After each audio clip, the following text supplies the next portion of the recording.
Hi everybody, I'm Bree the Plant Lady. Today I want to show you how to do a super easy seasonal transition with a container plant. Now, up until today I was really happy with this pot's performance. In fact, every day I've been coming out saying how beautiful it is. But today I went plant shopping and didn't water before I left.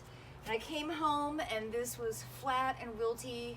And it reminded me that it might be time for me to think about replanting some of my overgrown winter interest pots. And this doesn't mean that I'm going to get rid of these plants. I'm going to at least attempt to pull them out of this pot and then transplant them into the ground where they'll be able to thrive for at least another 6 to 8 weeks. And then I can get this pot replanted with some favorite summer plants that I bought today. So, in theory, the process is going to be really easy.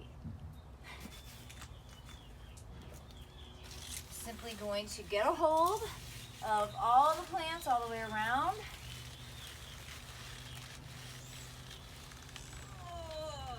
And I'm pulling up.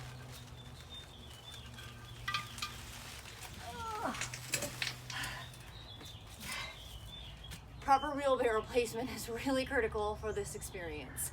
Now you can see that entire thing pulled up, whole root ball is completely rooted through.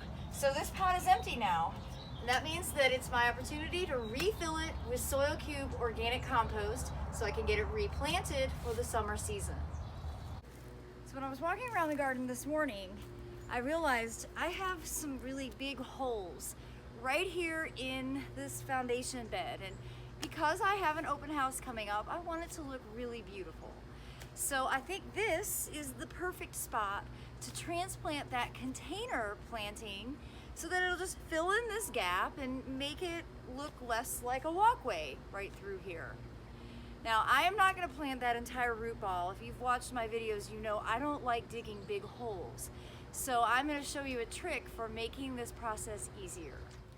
So as I wheeled this over, you could see kind of a natural break in where this root zone could be split. And I'm going to take advantage of that and just kind of with a shovel dig it through. That way, I'm only having to dig a hole that's about 6 inches deep in comparison to all of that. That's going to be much easier to plant now.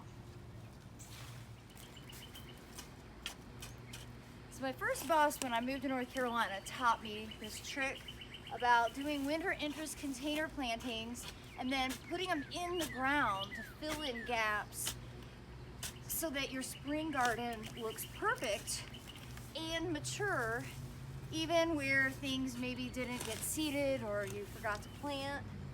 And I've done that every year since, and it's just such a great trick. Plus, I'm excited to get, some of the things that I bought today put into that container.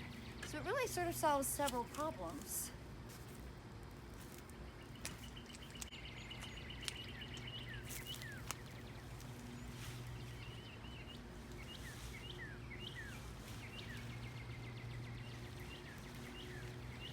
Of course, figuring out which way it should be oriented is always a trick, but I think that looks pretty good. I'll just put the soil back up around it, get it watered in, and you'll never know that it hasn't been growing here all season long. So this is a really nice, kind of large terracotta pot. I'm not exactly sure the size. This might hold like 5 gallons of soil. And I have a pear. The other one is still planted for the spring, and that's filled with barley. I'm not going to mess with that because I think it looks great. The barley is much more tolerant of my not paying attention to watering it, so that won't wilt. And then the plants that I have selected include, oh gosh, I forgot the name of this. It's not a plectranthus, but it's a really cool plant. And Hibiscina, this is granifolia, the large leaf form. And then this is a cool plectranthus that I found today. And I think this came from my friend Lloyd Traven at Peachtree Farm, but there's not a name on it, so that's silly. And then I was thinking about doing this coleus, but while I was walking around, I got this dahlia from my mother-in-law for my birthday, and it dries out really fast. So I was thinking maybe that could go in with this combo, and I won't put the coleus in for now. We'll try. Per my usual approach, I'm using straight Soil Cube organic compost.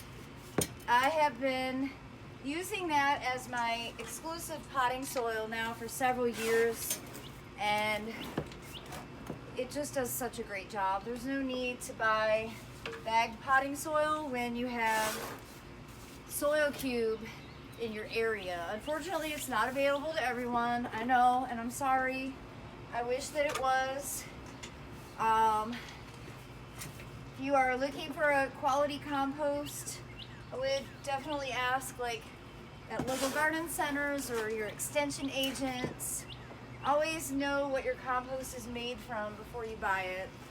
That's critical. If you live in Georgia, South Carolina, North Carolina, check out Soil Cube. You will not be disappointed. This stuff is absolutely the most incredible soil medium that I have ever worked with. I am endlessly grateful to have this available to me. And I might have filled that a little bit high, but that's okay. So let's see what this would look like. This dahlia is so pretty. Usually they're not blooming this early. To be honest, I really don't want this coconut core that it's planted in, because it, like I said, it dries out so fast. It's just, it hydrates easily, but I mean, now that I've done that, I'm basically committed to getting this planted. So I just think everything does better in this Soil Cube. So get some of that old soil off of there. Now it takes up a lot of room. Now the Tabashina is going to grow quite large, and just like I did with this plants where I just took the spring stuff and planted it in the ground, I usually revisit all of my early summer plantings and either pot them up or divide them or just do something, usually before the 4th of July. So there's no way you should expect your plants to stay in a container for like 8 months of the frost-free season when temperatures, are going into the 80s and 90s and 100s. That is an unrealistic expectation, and you're setting yourself up to fail. So better just be realistic and recognize that the things that you plant in the spring might not realistically still be planted by the time frost hits. Now I know this is sort of tall.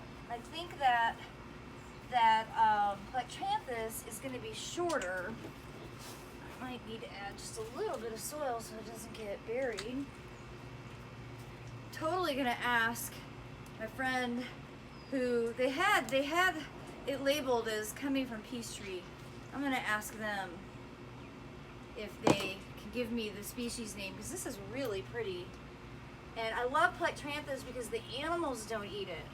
And you know what? The deer will come right up to here, right next to my kitchen door, and they'll eat the plants. So you might as well also be realistic in choosing plants that are going to be animal resistant for the animals that you have visiting your yard.